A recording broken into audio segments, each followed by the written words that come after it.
Shalom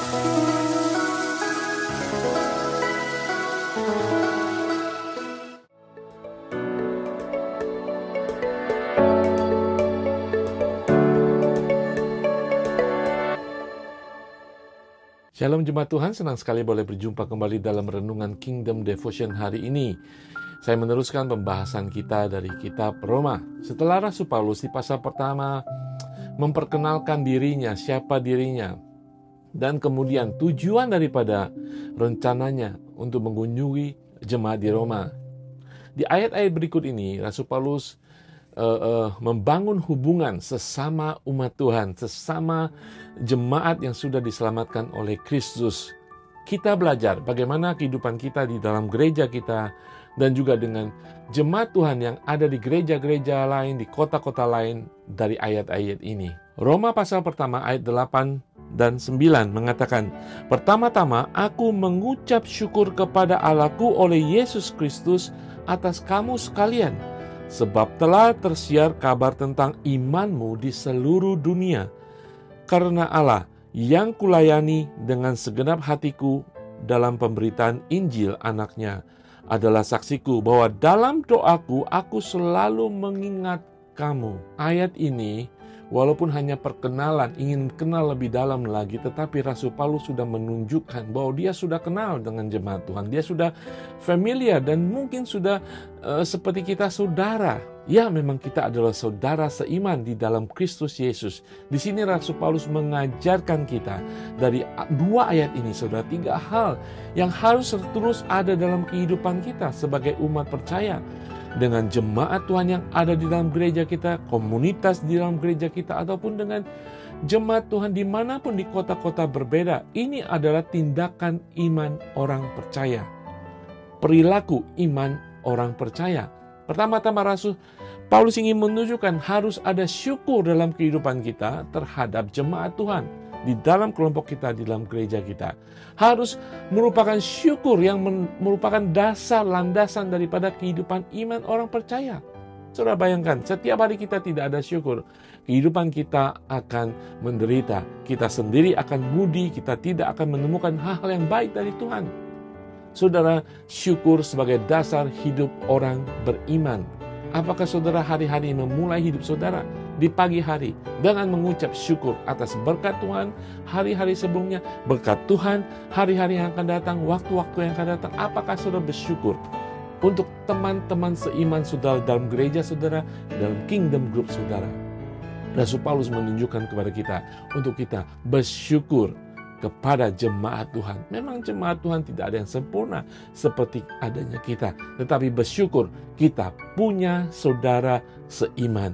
Saudara sekalian, kita sudah diselamatkan untuk menjadi bagian daripada anak-anak kerajaan Allah. Kita harus bersyukur. Mulailah hidup saudara hari saudara dengan bersyukur. Terutama hari ini Rasul Paulus mengajarkan kita untuk bersyukur untuk saudara-saudara seiman. Saya tantang saudara untuk bersyukur saat ini untuk teman-teman di dalam gereja saudara. Bersyukur, walaupun kadang-kadang mereka menyakiti kita, mereka mungkin membuat salah kepada kita, tetapi mereka tetap adalah saudara seiman di dalam Kristus. Hal yang kedua, Rasul Paulus mengatakan untuk memuji saudara. Dia memuji jemaat di Roma walaupun dia tidak pernah bertemu dengan mereka, merupakan bagian dalam mereka, tetapi Rasul Paulus mendengar iman mereka yang bekerja, iman mereka yang membuat nama Tuhan dikenal, iman mereka yang dikenal dikatakan seluruh dunia. Ya, itu seluruh kekaisaran Romawi. Iman mereka di tengah-tengah tekanan di kekaisaran Romawi, iman mereka bekerja, iman mereka bersinar.